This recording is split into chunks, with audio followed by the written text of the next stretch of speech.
And we're back for another episode of the Lakers Fast Break Podcast. It's postgame, everyone, on one of the busiest nights ever in Los Angeles sports. It's Gerald Glassford coming back at you here for the Lakers Fast Break.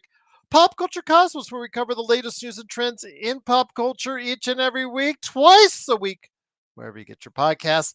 On this week's episode, Melinda and I, we were back on the air talking Call of Duty, Black Ops 6, Venom 3, The Last Dance, The Legend of Vox Machina, Star Trek, of course, Lower Decks in Season 5, their final season, and more. So go ahead and check out what we're doing at the Pop Culture Cosmos, wherever you get your podcasts. Inside Sports, Fantasy Football, Joe Soro, the happiest guy in all of California right now. He and I covered Week 8 at the NFL. We gave our picks, plus giving you inside tips on what to do for your fantasy football team. Go ahead and check out what we're doing today at Inside Sports Fantasy Football. Also, as well, of course, John Costa, he is coming soon. He is Clutch Talk and Lakers Corner. Also, as well, of course, want to go ahead and like and subscribe to everything that he's doing there. Speaking of like and subscribing, please like and subscribe today to get the latest notifications on when we go live on the air with the latest Lakers Fast Break podcast. Of course, our good friends, the Lakerholics crew, you know they'll be ecstatic when the Lakerholics.com crew comes back to the Lakers Fast Break tomorrow at high noon. Jamie Sweet, Laker Tom, and Michael Heinrich will be just three absolutely happy guys. Well, maybe Laker Tom a little bit depressed because his Yankees just got, they choked essentially in the 10th inning. So, but outside of that, his predictions on JJ becoming the next Pat Riley has gotten off to a good start. So you can hear what they're saying tomorrow, and also as well what they're saying at Lakerholics.com. Of course, our good friend Empire Jeff covering the Dodgers and the Lakers. Lakers in 5. John McCallion channel and Daniel Berry Sports Highlights. Yo, don't forget Joe Soro. No nightcap tonight. Joe has not seen the Lakers game, so he does not want to come on here if he's unprepared. And to give an idea what he thought of today's game, he did pass along the note that it's the greatest game of baseball he has ever seen, to give you that idea. So we'll see what happens again with him. But he said he'll be here tomorrow night to provide you insight during and after the Sacramento game, right there for you at the Lakers Fast Break. Yes, Joe Ingles, they did prove you wrong again. What's up, Zangerstein? Hope all is well, Z. Salamat for being here. Truly appreciate it. It is, of course, Gerald Glassford for the Lakers Fast Break. John Costa will be coming here in just a few minutes, hopefully. But the Lakers came into tonight riding high off their first victory in quite some time, opening night victory in quite some time, looking to see what they haven't been able to do since 2010, 2011. Long time. Phil Jackson was the coach then. And it didn't look so good early on as Phoenix was sizzling hot in the first half from 3. They could not miss from 3. It was just very scary to see in the first half as they went up to a 22-point lead. But the Lakers, they clawed their way back. They put in some better lineups. Dalton Connect helped a little bit as far as in the first half, but really Austin Reeves settling in with his jumper, really good. Anthony Davis, solid as a rock. LeBron James and D'Lo, we'll talk about D'Lo here because he really did not have a good game and kind of worrisome things there. LeBron looked a little sluggish in the first half, but in the second half, he got things turned up a little bit to start the second half. Austin Reeves, again, getting hot from the outside, opening up his game even more, which allowed the Lakers to get back in the game, make it close, and eventually pass up the Phoenix Suns. It was delightful to see. And the lineup with Connect, with LeBron, with Jackson Hayes, of all people, who did a really solid job tonight coming off the bench, provided some good minutes and good hustle. Anthony Davis and Gabe Vincent got the Lakers control, and it's just the sheer size. Phoenix couldn't do much about it. But yes, the offensive schemes, the ball wasn't moving as sharply at times for the Lakers like it was during the first game. But I'll tell you, JJ made and hit on the right adjustments in that second half and made the right moves. And the Lakers, again, started shooting better, started playing better, better efforts defensively. They started forcing more turnovers in that second half, started getting more opportunities. The sizzling hot shooting in the first half of the Suns got a little bit ice cold. And outside of Kevin Durant and Devin Booker, they started to fade a little bit. And that was all that the Lakers need as they gain control in the second half and into the fourth quarter. And they held off the Phoenix Suns 123 to 116. And here today to talk about today's game. Good man indeed. It is, of course, the mastermind behind Clutch Talk and Lakers Corner. Please go ahead and like and subscribe today, wherever you get your podcasts. It is John Costa. John, great to have you here. We were worried about the shooting in the first game. They were able to get away with a 16% three-point shooting in the first game. Today, a little bit different, you could say. They still didn't get the number of attempts that JJ liked, but 51% from the outside and 53% overall. They were able to go ahead and find a rhythm in the second half. AD with a dominant performance again, 35 points, 8 rebounds, 4 assists, and 2 block shots. Austin Reeves, though, I think was the key to this game. 26 points. But the thing is, we've been talking about his outside shooting for quite some time, about how troubling it's been.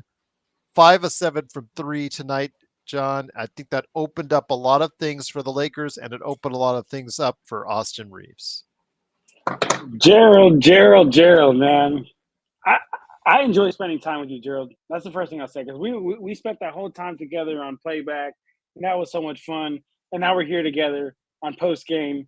But man, I mean, let's talk about it, Gerald. Let's talk about this game. Let's talk about this 22-point comeback. How do you go from a 22-point comeback to coming back and winning the game? How does that happen, one may ask?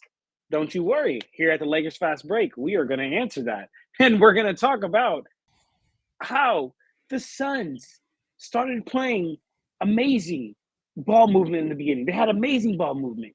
I believe they had Richard Jefferson said this crazy stat about they had like the first 17 field goals where it had like 16 assists or something like that. It was something wild.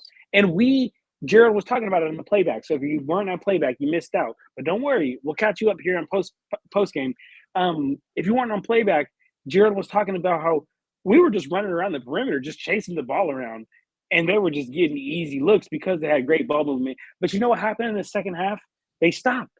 They stopped. They went back to their isolation basketball. Anthony Davis started turning up. We started swinging the ball around so much so to, I believe it was the fourth quarter, we had the same amount of total assists that the Suns did, and they had it blown out the water already by the first half. We kept that pressure on him. LeBron James in the third quarter started turning up. I mean, he had 5 points in the entire first half. Before the end of the fourth quarter, already had 15 in that second half. JJ was a genius running that Twin Towers line. Not a genius, but JJ was just smarter than with Darvin Ham, which doesn't make him a genius, but just makes him competent. He ran a Twin Towers lineup of Hayes and AD. We ended up going on a 13-4 run at the end of the third, and hey, we pull off with this game, Gerald. A win is a win. I love it. I think it was a good win today. Great win today. Excellent Ishan, my boy Ishan said Phoenix. He said Phoenix buns. That is hilarious. Yes, I'm right there with you, Ishan. Phoenix buns. Great to have you here, Ishan. Make sure you like and subscribe to all the great channels that we're on right now, including Clutch Talk, Lakers Corner, and the Lakers Fast Break. It is the Lakers getting the victory, 123 to 116. John, an impressive performance from the Lakers. Absolutely. Coming into that second half, we were just shell-shocked to begin the game. They couldn't miss. Obviously, very hot from the outside as far as the Phoenix Suns were, but you know what? The Lakers again, they whittled down the lead, got it down to 12, and then in the second half, in that third quarter, right around late in the third quarter, they really started to turn it up. That lineup that they threw out there, they've had success with it. It's at the end of the first, the end of the third. They've run up both games now with Jackson Hayes and AD. This goes back to the arguments that people have had now for years. AD needs a center to play alongside of him, especially a mobile center. Would be nice if Jackson Hayes could shoot the three, but you can't have everything in life, not for a guy that's getting the minimum. So, with that said, again, you can see how the floor opens up. You can see the better rebounding. You can see good things happening when AD has a chance to have another big guy that can defend a little bit of an athlete, can run the pick and roll. He could do some things out there for you.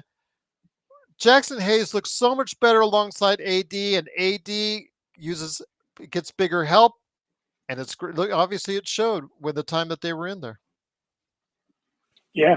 I mean, I feel like a lot of times I feel the game of basketball, it just comes down to paying attention, right? I feel like you just pay attention to what works and what doesn't. And what's crazy to me is it's taken us until I guess getting a competent head coach, but I guess until 2024 for us to go back to what worked in 2020. What worked in 2020 was the multiple bigs, was having the Twin Towers lineup. That's what worked in 2020. So I don't know why the following year. Well, I do know why. It's because of Rob and Jeannie. But the following years, we got away from that, and now we're starting to finally get to that. And you know what's crazy, Gerald? Like it looks good with Hayes and AD, but can you imagine if it was like a real good, competent big? That's how you said who could shoot that midi, who could maybe make a little bit better decisions out of the short roll instead of just a pure athlete in Hayes. Or stretch Man, it out all the way to the three. come on. You But tell him, Gerald. well, the only thing I also want to mention too is what Black is talking about. Again, as was mentioned on the ESPN coverage, the Lakers by far and away get more free throw attempts than anyone in the league. But that's by design, Black. It's not just, Yes. oh, the refs call it, the refs call it.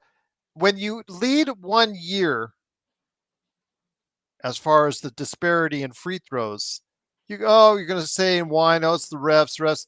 But day in, day out, game in, game out, over the course of the past couple seasons now, this is a consistent theme. It's a way that they run the offense. It's a way that they look for LeBron James and AD. Austin Reeves doing his little tricks to try and get the guys in foul trouble. AD and LeBron heading to the basket, getting the contact. They're all good at getting contact, Black. It's just that simple. We may not always be the best at shooting the three, but we are the best at getting to the line better than everyone else. It's not just the refs. You cannot say it's Yeah. the refs every single game. When it's over the course of 2 seasons, you have to say it's just that the Lakers get to the free throw line better than anyone else. Yeah, but Block, my brother. I'm sorry if I'm the first one to tell you, but you've been fooled by the media. You're probably been fooled by a Warriors fan, probably Warriors fans that say like, "Oh my gosh, you guys got more free throws than us." Well, we're taking more shots inside. We're going inside versus taking a 3-pointer. The chances of you getting They're one of the fouled best at much getting more to the higher. rim. Black, that's incorrect. They're one of the best at getting to the rim, and you know that.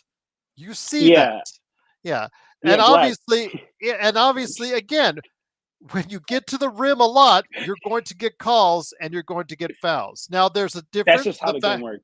Yeah, you're not going to shoot as many threes because of it, but that's just how it works. You cannot keep complaining about this, Black, as far as the number of free throws disparity when it happens virtually every game for the Los Angeles Lakers. It's just And the way that they have designed, it's the way that the players play those particular games. Austin Reeves, that's this game. AD and D'Lo, that's their game. It's not D'Lo, excuse me. LeBron getting to the free throw line. That's what they do. That's how their game is yes, predicated. So Yeah, And I'm sorry. Sorry, you Black. got to You're going to lose on this one, my friend, because it's over 2 years of sample sizes that have proven you wrong on that one. So moving on, the one thing I do want to say I do have concerns with is D'Angelo Russell. And you, as the president of the Russell fan club, I've got concerns early on. He has not proven to be himself. We saw in preseason, he looked soft. He looked disinterested. He didn't look like he was giving a great effort. And today, he was terrible on the defensive end, didn't give you much offensively. And this is a contract year for him. He should be coming out of the gate, boom, playing harder than anyone else. What is going on with D'Angelo Russell? 1 of 6, 1 of 3 from three, and 5 points. John, man, you might have to stop the fan club sometime soon. hey, I'll tell you what, I'm not hopping off the fan club just because if we want another ball handler on this team and we don't want to ask LeBron James to do it for 82 games during the season, we literally have no other choice but to like D'Angelo Russell, because I hope that everybody's seen what happens when we ask Austin Reeves to be a primary on the ball playmaker. And I'll give you that Um, because he, again, asking him to do a lot of ball handling, you saw the effect today. Booker, he was just salivating at that prospect yes. and just ripped it right from him. So Now let me say this credit to Booker for that. before the chat tries to flame me up here for actually um, trying to. I'm not trying to defend D'Lo. Like I just need you guys to understand that D'Angelo Russell for this team, and for this roster, guys. I'm sorry to say it, but we kind of fucking need him. Like we kind of fucking need him until we can get another point guard who's going to be able to bring the ball up court, be able to initiate offense in the 82 game season, and be able to get easy buckets for AD, easy buckets for Braun, and be able to allow Braun to run the lanes. Until we can get a point guard that can do that better than D'Angelo Russell, and we don't have anybody else on this team that can do it better than D'Angelo Russell, we kind of fucking need him. And don't get me wrong, guys. Like, there's no fucking excuse for a plus minus of -6, a -6, 5 points. Man had 5 assists and went 1 of 6 from the field, 1 of 3 from the 3-point line. He is the epitome of inconsistency. But you know what? You got to take the good with the bad, because I'm gonna tell you what.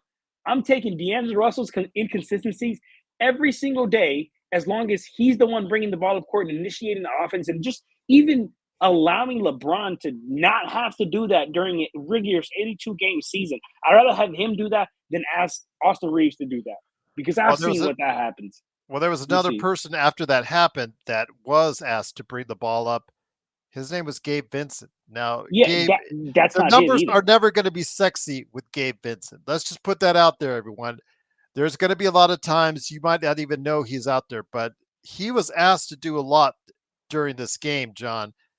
He got several uh, reps, several times out, several opportunities to guard Kevin Durant, a man who is like 6 or 7 inches taller than him. He was given tough defensive assignments. Then you see him playing the point guard. He took over the ball handling duties after, to close out the game, and he played the closing minutes. D'Lo didn't. It's one of those situations where JJ, again, an NBA coach, relying on the steady veteran. He's not going to make the mistakes that other players did, but nothing he said and nothing he's doing is going to really stand out, John. But he's steady. 3 steals, +9, 5 points. Again, he's going to give you maximum effort. It's not going to show up always in the box score, but today it was enough to get the job done today. Gerald, I have to talk. Oh my goodness, Riddell, it just sometimes just drives me up a ledge. Okay, like up a whatever, however the fudge they say, up a wedge, whatever. He says, John, if D'Lo is bad on offense and defense, then we don't need him.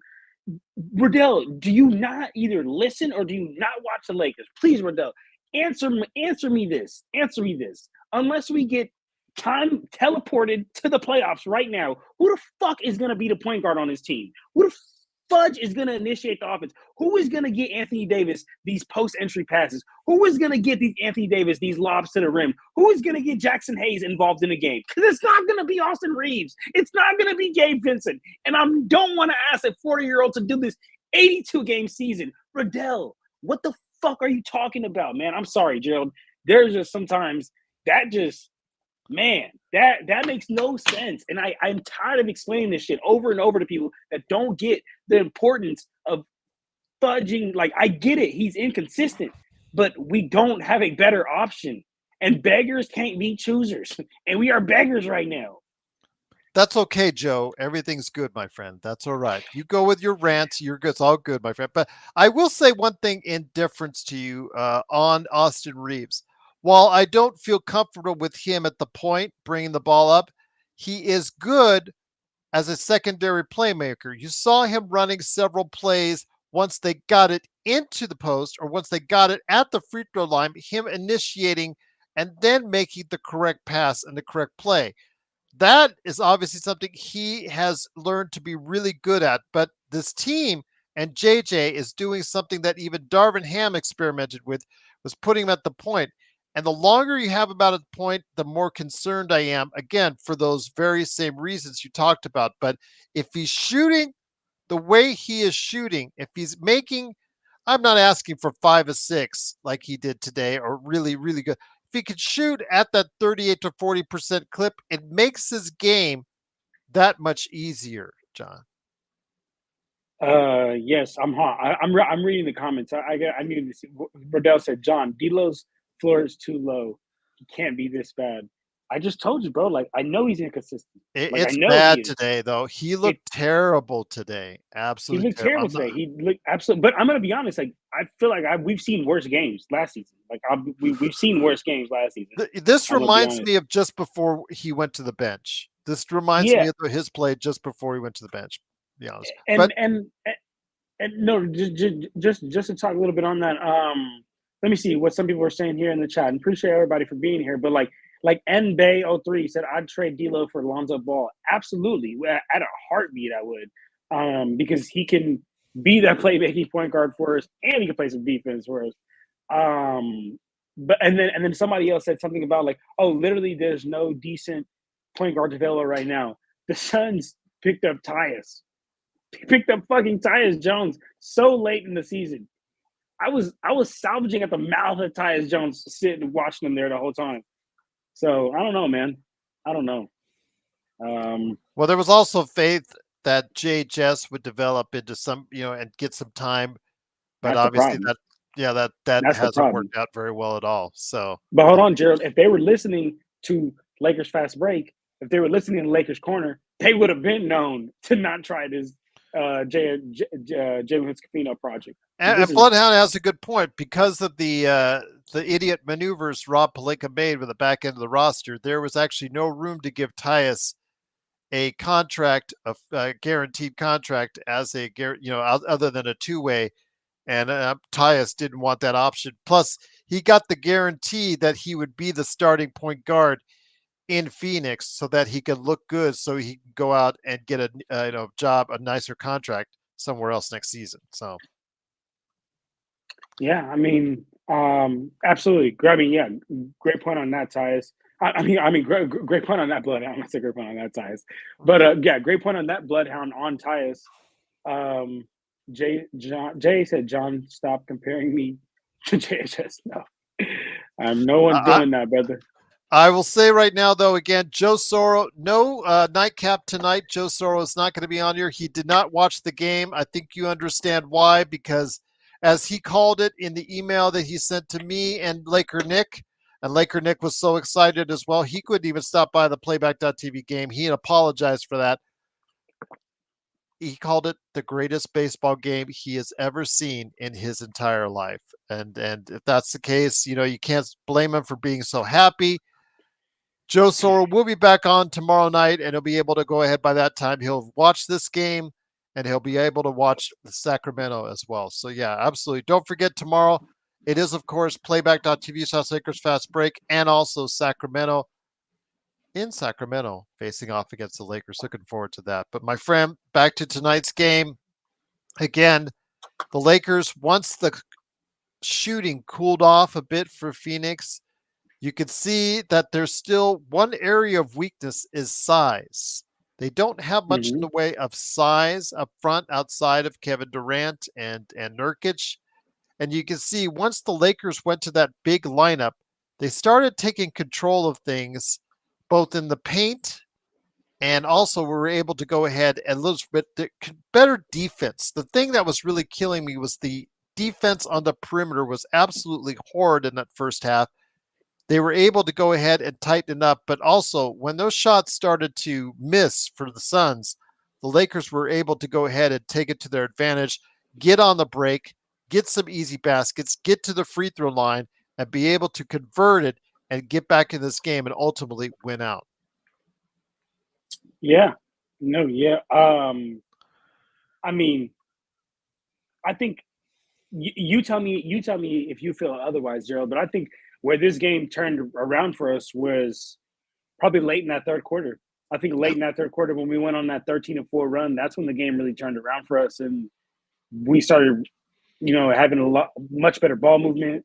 Um, that's when everything really turned, and the tide flipped. But also when LeBron started turning up, which is something I actually want to get your opinion on, Gerald, because we know LeBron's age or whatnot, but like, how do you feel about, like, you don't even have to be a basketball savant. Like, you could watch that first half and second half with basic basketball knowledge and be able to tell, hey, that LeBron guy was trying a lot more in that second half versus that first half. How do you feel about that, Gerald? Like, because we're Lakers fans here. You're cool. You're cool with him just saying, "Fuck it, I'm just not going to try for this quarter" or something like that, or just not give him my all. Nobody, I mean, the effort you could see at times on the first half was just not where wanted. LeBron walking, I remember he passed it out. The Lakers went on a semi break and he just started walking after he made the pass. And I was just going, wow, it's only the second game of the season and he already looks like he's 40 years old. And I was just going, wow. But somebody mentioned in the chat on playback, wow, or on YouTube, excuse me, wow, he's really paced himself in that second half. Maybe that's what he did. Maybe that's what he did. And the Lakers have to just try to hold out as best they can until he gets that second wind or that second layer of energy. Okay. But still, it's not pretty, man. That first half, he had no lift. His jump shot looked off. He just had nothing there, like no energy on either end of the floor. And it was very concerning. But we saw it. He might have been playing possum. He might have just been saving his energy. I don't know. But in that second half, again, him going and being more aggressive, him starting to convert, hitting those 2 3 pointers, along with Austin Reeves gaining their confidence. And obviously that helped out a lot because, again, when those guys are hitting from beyond the arc, it frees so much more up for the rest of the Lakers, especially AD. That's why we need shooters. That's why we need shooters, Gerald. We've historically, not we, I guess LeBron's historically been great with shooters around him. That's why we need to fill him up with shooters, which is why both me and you, Gerald, made that point of why is Gabe Vincent. I mean, I guess Gabe Vincent is a shooter, but I mean, at this point, I'm taking Dalton Connect over almost everybody on this team as a shooter. I mean, we've seen him come in the game and hit two big ones. I think one was right over Kevin Durant, and He then the other struggled one. after that, but yeah, he showed the confidence and he initiated some other things in the offense. He again outplayed Max Christie, and Max Christie is still the first guy off the bench. So it's kind of disappointing that they still continue to go ahead and rely upon Max Christie because Max Christie did have a good sequence where he gets the rebound, he gets the 3 pointer, but after that, it looked lost on the defense and unfortunately wasn't able to handle himself after that very well at all after that brief period of time. Dalton Connect again himself. He had his struggles after he made his 2 shots, but again, he looks more confident as a player, contested the ball better than Christie, even for a guy that's so much maligned on his defense.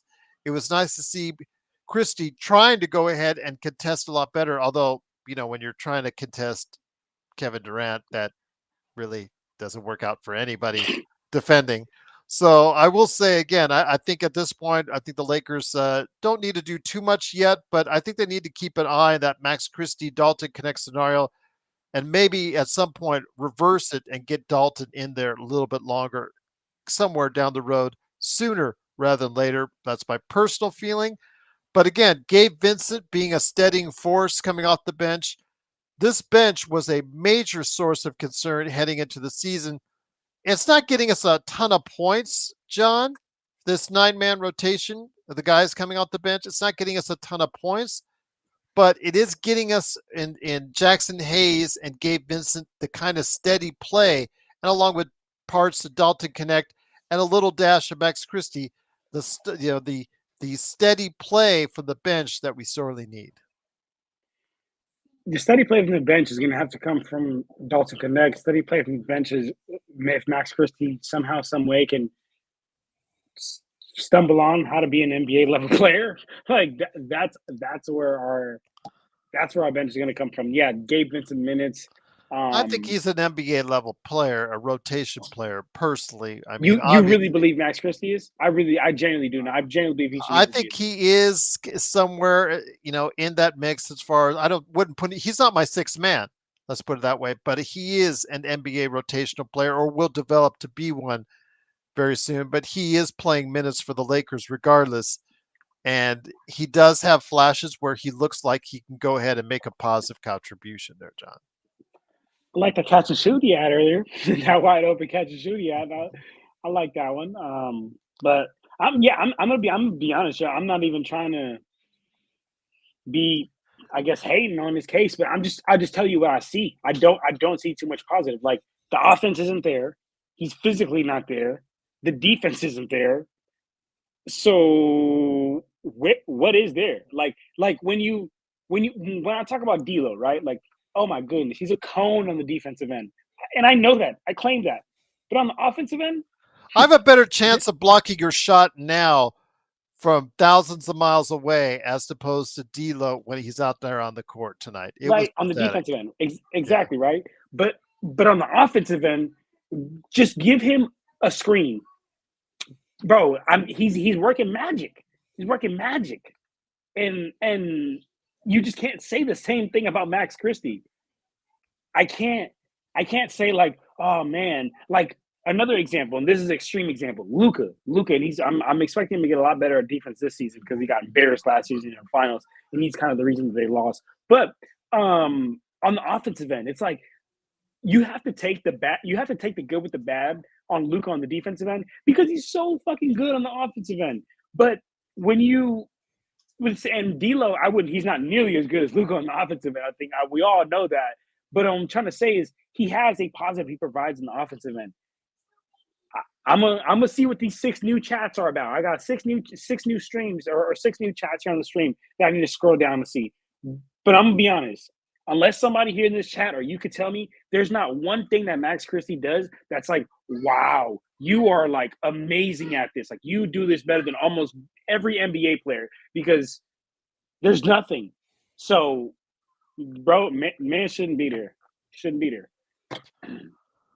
Once again, the Lakers win 123-116. It's John Costa from Clutch Talk and Lakers Corner, along with me, Gerald Glassford. Thanks again for watching and listening. Please like and subscribe to get the latest notifications on when we go live. Like tomorrow, the Lakerholics crew at high noon. And then later on in the evening, it's our full coverage of the Lakers and the Kings. John, let me ask you this. I do want to mention M24. I did say last night if he was going to go and end up beating Black Olives, if he loses the bet, I told him I would go in on it with him, and I'll share in the pain on that one because I can't stand Black Olives either. So I just wanted to give that a big shout out as well. If you are, speaking of shout outs, a member, you are getting a shout out as best I can. We've got so many members. I've had to do 4 different banners that I'm going ahead and giving a shout out love to the over 60 members that we have currently as far as the Lakers Fast Break. I do want to ask you this though, my friend, and once again, it is the Lakers. Wait. Oh, Gerald. Oh, hold on, Gerald. I gotta talk about Block or Black, whatever his name is. Okay, Alan. Thank you, Alan. Yeah, hold on. Let me get on this because Block. First of all, you are the biggest casual because you came in here talking about what was the bullshit he was talking about earlier? He was talking about something that was just like a Oh, casual the free take. throw disparity. Oh I yeah, mean, the free throw. Yeah, that block. I'm telling you right now, that showed me that you are a casual. That showed me that you clearly are not watching games. You're just watching what the ESPN headlines are doing. So let's go ahead and get that out the way. We already know who the casual is here. But you want to talk about Luka's defense, right? So, and this is how I know you're a casual because you probably just looking on the offensive end. You're like, wow, he's so good. Did you see who the Celtics were targeting? Did you see who the Celtics were going after every single time on the defensive end? Did you see who was the mismatch out there? It was Luka. So maybe, like, instead of saying the other people got casual takes, learn the game a little bit, and you're gonna see as to why I said that Luka was one of the reasons that they lost, not the reason they lost. Yeah, you're absolutely right. He's one of the reasons that they got there. He's the best offensive option, probably. I mean, Kyrie's probably the best just bucket getter, but Luka's got the ball in his hands most of the time. Luka's playmaking. Luka's making decisions. And yes, he's absolutely great. He's wonderful. He's one of my favorite players besides LeBron James and Shea. But what I'm telling you is on defensive end, he is a liability. So don't come at me with this casual take type shit, dog. You're gonna have to find a wrong. You're gonna have to find a different platform to come out there with that shit. yes. Okay. Well, come on. Let We me got to see. keep it cool here. You don't need to go ahead and name calling each other. It's not worth it, man. It's not worth it, guys. Again, Oh, that's Block is just mad. He got casual takes. He came okay. in with that terrible casual take at first. It's okay. It's just a simple thing, Black. That the Lakers have repeatedly over the course of the past couple seasons get to the line better than anybody else, and it's just that simple. Uh, About as watching. noted in the Tuesday game, Minnesota outshot the Lakers from the free throw line. So there you go. I mean, it's just that simple. The Lakers get to the free throw line usually better than anyone else. That's because they have players that specifically look for that type of shot. To go But inside, right? And we're yes, bigger, so we're gonna go inside. to get the And foul, to again, get the cheap foul, whether it's just to get the call, whether it's just to do the pump fake, whatever tricks that they want to go ahead and say they do, most of the veteran players have it. It's just that simple that the Lakers have guys that have it as a great part of their game. But once again, it is the Lakers winning 123 to 116. As long as it's D'Angelo, I know D'Angelo Russell is known as a slow starter, but if the Lakers want to continue, especially tomorrow, back to back, heading into Sacramento, a team that did not play today, they've got to get a better version of D'Lo. I understand that he's, obviously on the trading block. He is not eligible to be re-signed, for a extension. He's going to be a free agent. Could come back to Lakers, but that's probably not going to happen. This is his contract year. This is when he's got to prove to everybody out there that he can still play at the level of a starting NBA point guard, John. And so far, the early returns say he's not doing a good job. talk about D'Lo. Yes. Yeah. What team is he on? Let's see. Is he a starting on this Lakers team in the 82 game season? Yeah, he's a starting guard. Any other team in the league? I don't think so. To be honest with you, what's that team? What's that team going for? Let me see what Robert said. Robert said, John, if the Lakers win tonight against the Kings, would you feel okay if the Lakers lose the following games? No, no. What do you mean feel okay? I mean, like, I Well, don't I ever was want to I punch was any saying game. if they split. I was saying if they split. It's in the NBA, John. If you split, I think it's you most more times than not you're going to take a split on a back to back just because the way the Mhm. NBA is structured and set up, the way they react, the way they even though they get in the finest hotels, cushy, everything's it's just like okay, for whatever reason, usually teams do not play well at some point in time on a back to back. I'll take the split, but I would be even more happier if they get the victory tomorrow night. I'll take a victory anytime I can get it for the Los Angeles Lakers, John. Yeah, Gerald, you put it perfectly. I take a victory every time. That's what I'm looking for. But absolutely, yeah, the split, the 24-0. Um, sorry about that. I got my baby girl. No worries.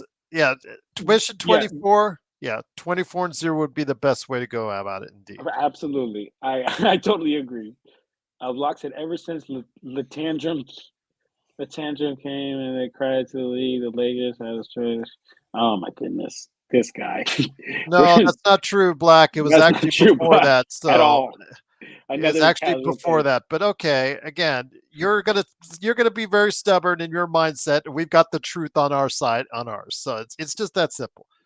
The facts Gerald, speak for Gerald, themselves, and that's what we have. But again, it is Lakers fast break. John, I've got about 20 minutes left here on the post game for you, my friend, because I know you'll have to go. So, with that said, my friend, again, setting up for tomorrow night's game against the Sacramento Kings, a team that actually lost their first game of the season at home. it's crazy. I don't know what to make of this team really because they've got all the offense of high octane offense, the high components like they did last year and the year before. But the problem is they put in this different scenario, this different player for them, a guy that's a veteran and DeRozan that comes in, instead of the 3-point run and gun, he's more of a ISO ball. Get me it in the mid post. I'll take care of it. I'll shoot the mid. I'll knock it down all day. It's kind of a different game and feel than what they do play normally in Sacramento. It's only one game and only a 0-1 start for Sacramento, but how do you think it's going to fit from there? Oh, hold on, my daughter just fell. Hold on, give me 1 second. My daughter No just fell worries, off the man. screen. I got you, man. Don't worry about it. With that, again, it is the Lakers fast break. I will talk to you here right now when it comes to what we're seeing with them tomorrow night against Sacramento. Sacramento, again, it's just a weird fit. I think personally, it may work out, but the early returns so far, obviously a loss, but we'll see what happens tomorrow night. Though they will catch the Lakers. A little bit of fatigue going in there, coming off of tonight's game. LeBron is going to be in there. AD is going to be in there. So it looks like the Lakers will have their starters to go for. So, John, what are your Yes, I'm back thoughts? now. Sorry about that. Oh, no worries. I'm glad your daughter's okay, my friend. Yeah, With that, what are your thoughts on tomorrow night's game in Sacramento? man. Tomorrow night's game in Sacramento. I What's it'd up, be dope if Intel? I could. Yeah, it'd be dope if I could go. Because I'm not too far from Sacramento, but I'm gonna be busy. But but it's all good. Uh, but what I will say is this: um, for the game tomorrow, I want us to take this personal. I want Anthony Davis to take this personal. I'm so tired of the banter and the headlines that go on about this record that the Kings have against us and Sabonis because I think Anthony Davis he's had 2 monster games. He's coming into this on a roll. He could put a big damper in this whole story of oh Sabonis has beat him this many times and this man this much.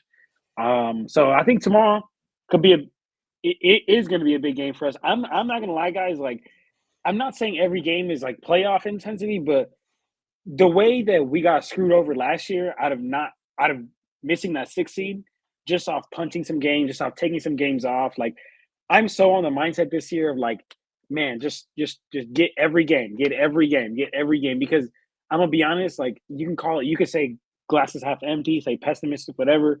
Like we I know a some type of little hiccup is coming somewhere down the road. I don't know, and I hope it's not to the 2 guys that I'm thinking about. I'm not even going to say their name. I'm not going to put that out there. But I know a hiccup is coming somewhere down this road.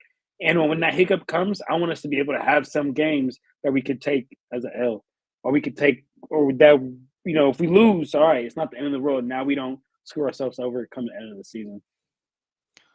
Robert agrees with you, but the Lakers do have to put them in themselves in the position that they can go ahead and be comfortable like that. So again, it starts off with a good start to the season, and the Lakers have their first 2-0 record since 2010, 2011, when Phil Jackson was the coach, with a victory tonight, 123 to 116.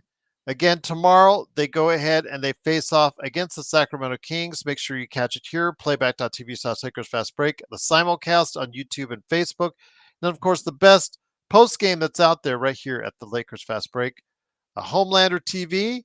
I want, I want everyone to eat their words on whoever said JJ Redick wasn't going to be a good coach.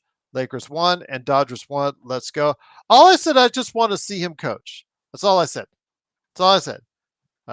And again, it's 2 games in, but the early returns are very good. The adjustments that he made, something that we've always talked about Darvin Ham. Darvin Ham in his first season was like late this season against Minnesota. Finally started to get it and made halftime adjustments.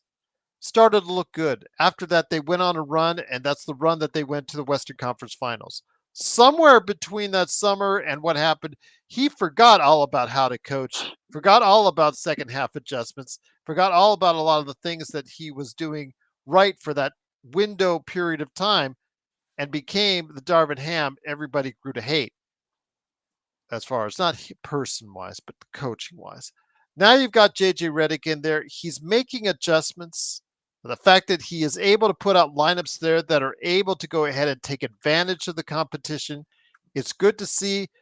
Defensively, it kind of slipped a little, didn't look as solid as it did in the first game as far as from a defensive standpoint. It was the most beautiful eye-watching game I've ever seen defensively, but it wasn't the train wreck that we saw in the preseason.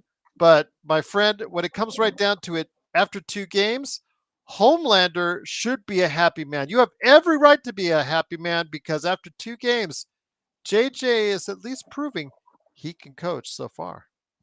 Yeah. Hey, Homelander. I'm gonna be honest, brother. I feel the reason why I smiled so big when you put that comment of saying I want everybody to eat their words is I feel the same way.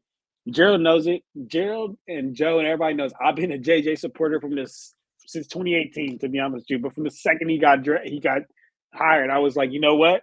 I'm gonna believe in it. I said it. I was like, yo, I haven't seen him do it, but I know he's a really smart X's and O guys. I've been locked in with him. I know he connects with his players very well. Modern day coaching is about connecting with players. It's not really as much as like discipline and like get on the line and chill. Modern day NBA is being able to connect with your players, knowing X's and O's. And I knew JJ had all that down. And I was like, hey, fudge it. Let's just give the man a chance. And I got a lot of hate for that. I got a lot of hate for that. A lot of people said, oh, casual, casual. Not looking like the other way I around. just wanted to see him coach out of the court. When you No, have I'm not getting someone, on you, Jared. I'm not I getting know, on you. You but never. understand. I know people confuse that with hating. All I said was I just want to see it on.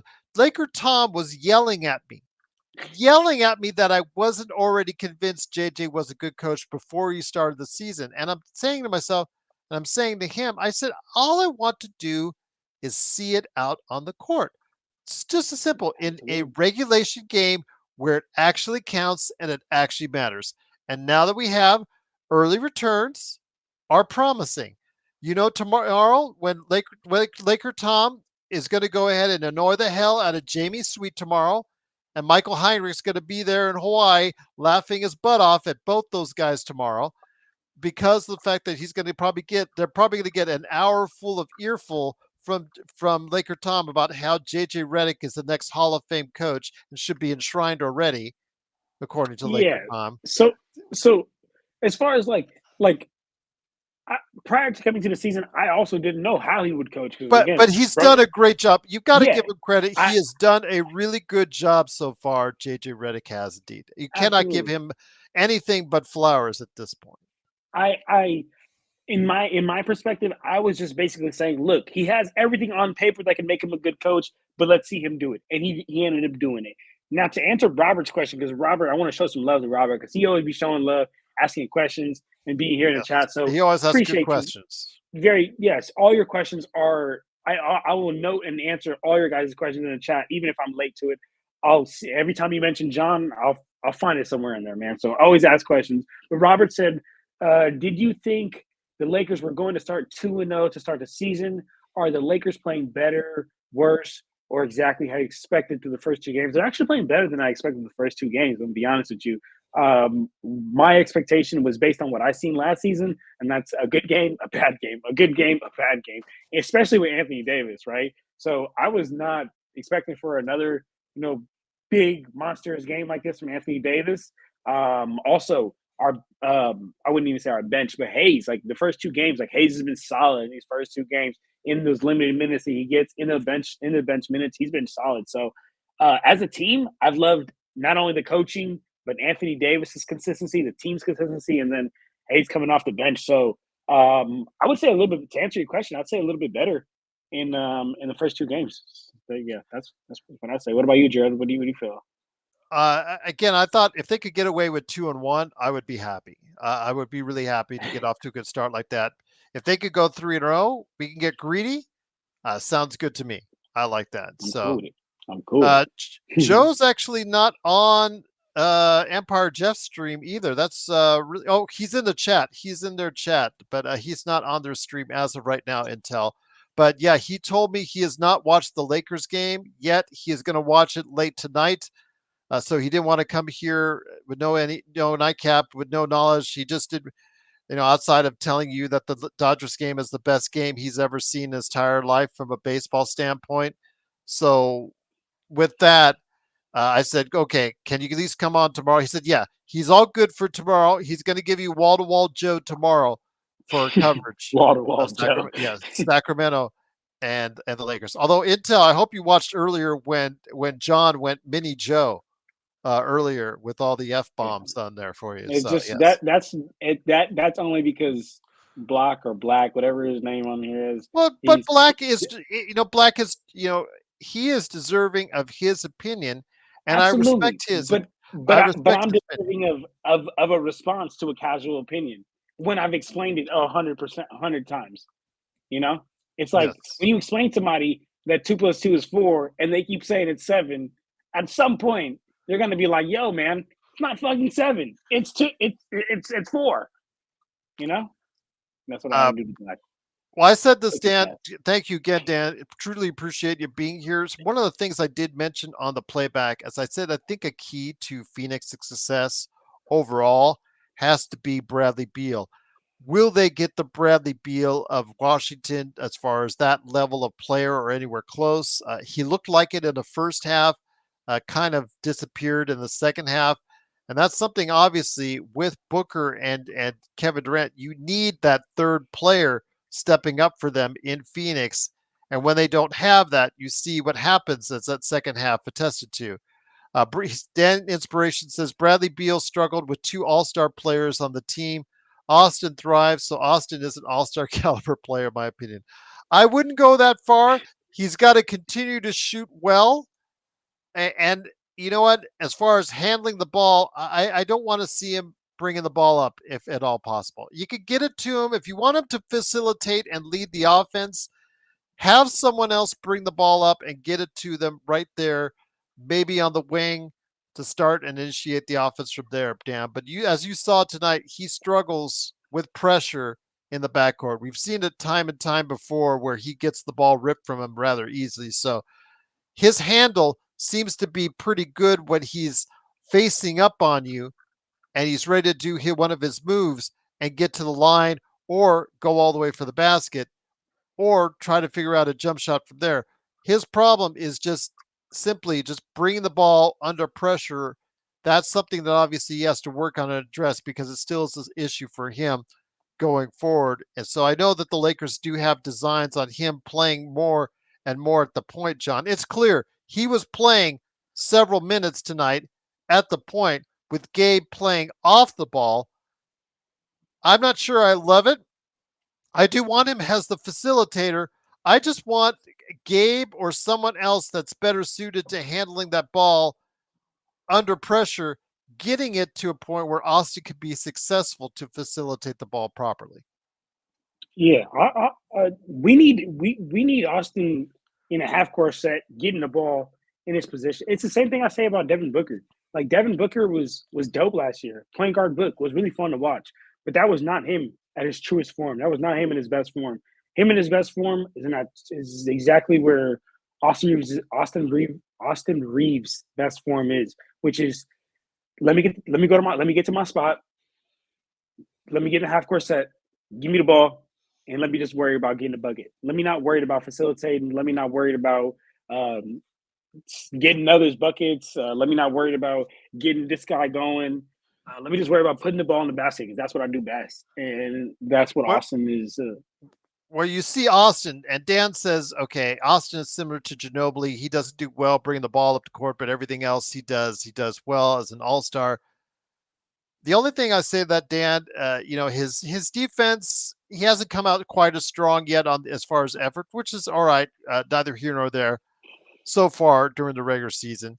It isn't that bad, but isn't that good at this point. Like I said, he's not giving you that kind of effort yet on that end of the floor. But as far as his offense, you see how much better and how much easier it is for him as a player when he is making his outside shots, when he is shooting at 34, maybe even close to 35%, or even, right around there or less. It's not as good for him. He gets, played off. He is becomes less and less of a factor. But when he's shooting well, John, he's able to go ahead, get the defender close to him where he's able to draw fouls, he's able to put moves, he's able to facilitate, he's able to do so much more in the offense when he is shooting at a decent clip, John.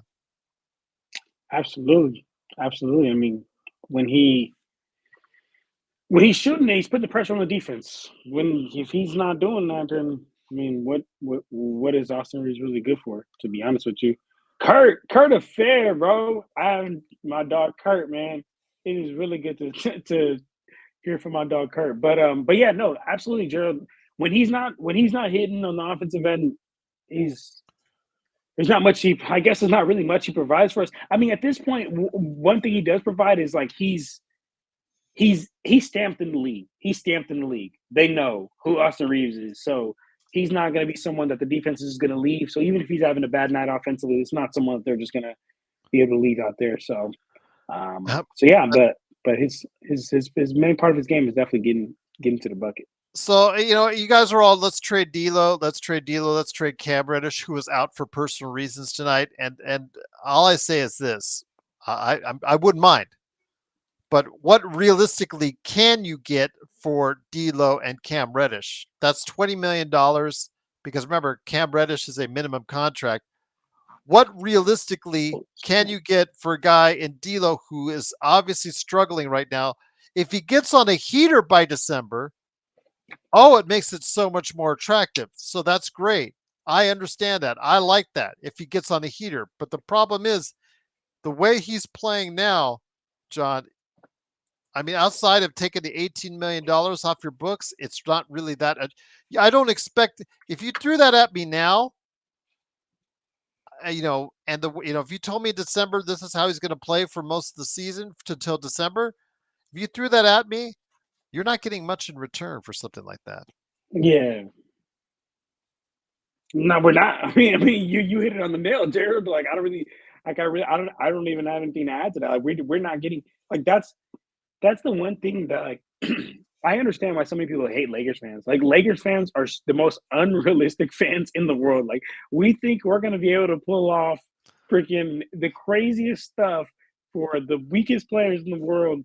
And don't get me wrong, like the the Lakers do have a better chance of landing players than most teams, only because like who doesn't want to come to the Lake? Who doesn't want to come play for the Lakers? Who doesn't want to complain in LA? Who doesn't want to play in front of all these stars? Who doesn't want to make the most money that they probably ever make in any other market off the court, maybe instead of New York? Like like that's the one reason that people believe in the Lakers, but the Lakers fans have a like crazy amount of like blind faith sometimes, and that's why like when I tell people I'm a Lakers fan, I'll be having to tell them like, but I'm a realistic Laker fan, and I'll follow the rest of the league as well too. Because yeah, there's some Laker fans out here who think we're gonna get some for that. We not moving these pieces. We're not moving these pieces unless the Wizards want to bless us again, like how they be blessing us every once in a while. We're just giving us good players, and we giving them trash like Kendrick Nunn. Lakers fan for life on Twitch. Truly appreciate you following us there. Once again, it is the Lakers 123 to 116. I will just say this. If we were able to make a trade and get, like, let's say a Walker Kessler, Jordan Clarkson deal, I would take that in a heartbeat for whatever Yeah, assets we would need to do that. Remember, we cannot take in more than what we're sending it out. We cannot take $1 more. Well, actually, we could take $45,000 more, but that's beside the point. That's how close they are to the second tax. So literally, they just really can't take one more dollar in because of where they are at the second tax apron.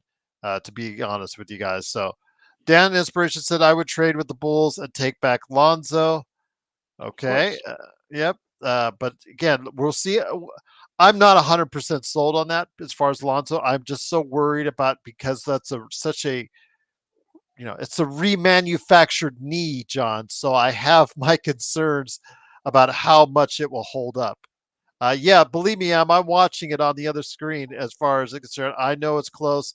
I'm rooting for the Rebels. I'm rooting for my family because my family loves the Rebels. They're UNLV graduates, and actually one is attending UNLV right now. So I'm hoping that the UNLV might be able to get it done, but we'll see. But before we head on out, my friend, another impressive victory for JJ Redick, another impressive victory, another performance for Anthony Davis.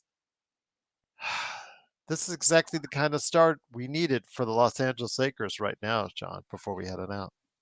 It absolutely was. This is what we need right here. It's like me and Robert were saying earlier. Robert said I agree with John, and Alan I think said the same thing. It's yeah. Hey, let's get all the dubs that we can because there will be some hiccups down the road, and I want to be able to take those without now being out of playing contention.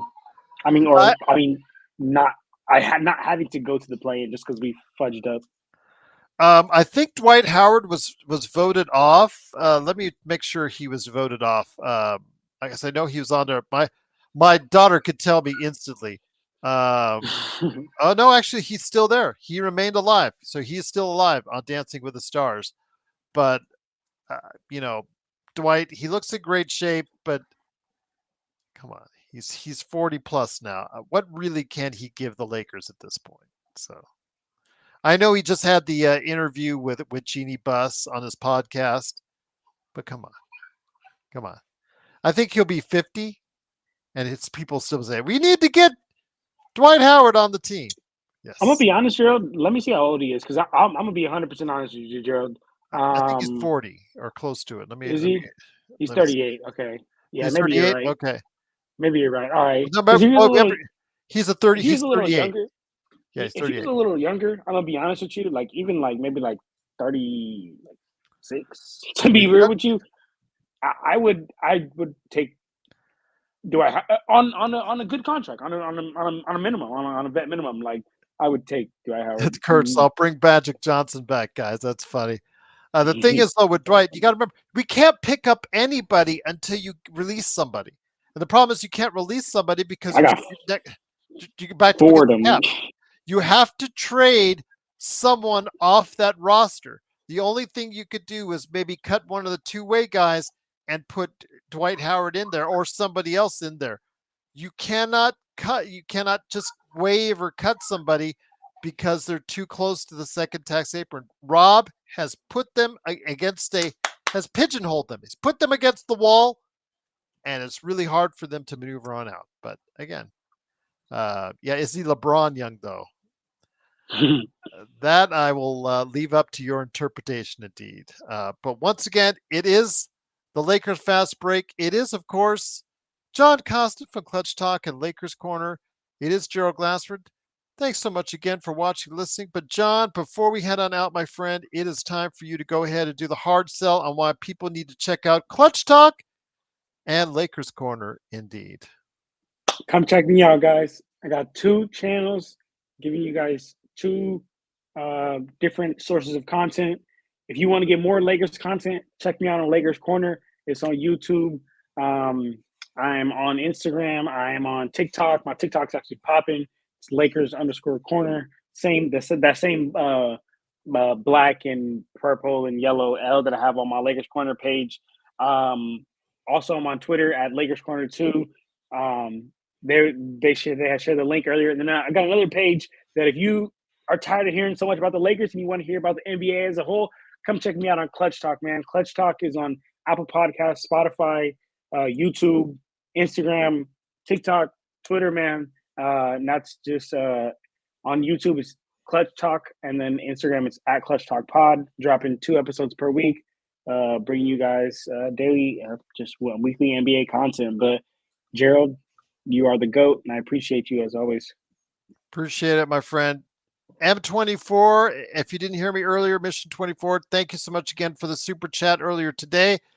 Again, become a member. I've been able to go ahead and flash all my members up down there on the screen below in the banner. Everybody got a shout out, and thank you from all of us here. If you want to go ahead and become a member, it's just $2.99 a month. The actual link is in the description below.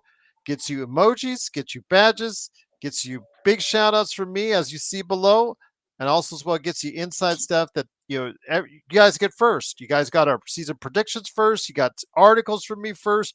You get a whole ton of stuff from me ahead of time, and we love it because you are become a member of the Lakers Fast Break. So for John Costa, Clutch Talk and Lakers Corner, it's Gerald Glassford.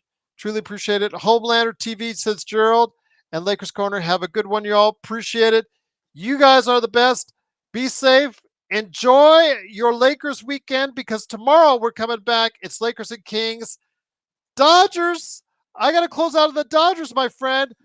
Dodgers in one of the greatest games in World Series history in the 10th inning, down 3-2. Freddie Freeman hits the grand slam of a lifetime, and the Dodgers win 6-3. Got to give them a shout out as they take the lead 1-0 in the World Series. I believe game 2 is tomorrow at Chavez Ravine. So Chavez Ravine, the LA area will still be backed up. Not quite as backed up as it is tonight with all the sports out there, my friend. But my God, LA was cooking with some sports this evening. You had the World Series, the Lakers and the Suns.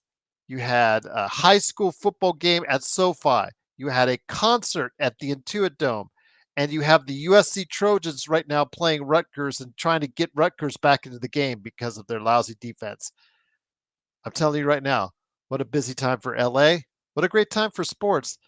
My gosh, again, as I said on the Pop Culture Cosmos, you've got Call of Duty Black Ops 6 and Venom 3 The Last Dance. My God, John, there's so much to do and see this weekend out in entertainment and sports. I don't think I can handle it all. I really don't think I can.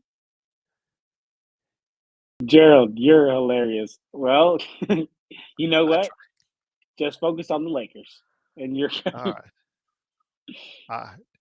Fair enough indeed. Somebody said, "Please vote Trump." No political stuff on it. No All right, no political political stuff. stuff. Yep. No political stuff. Please. We will kick you out if that's the case. Yep. That's I'm going to hilarious. do that. There you go. So, yes, please. Even though if you look at the moniker, that is for a porn star. I just want to let you know.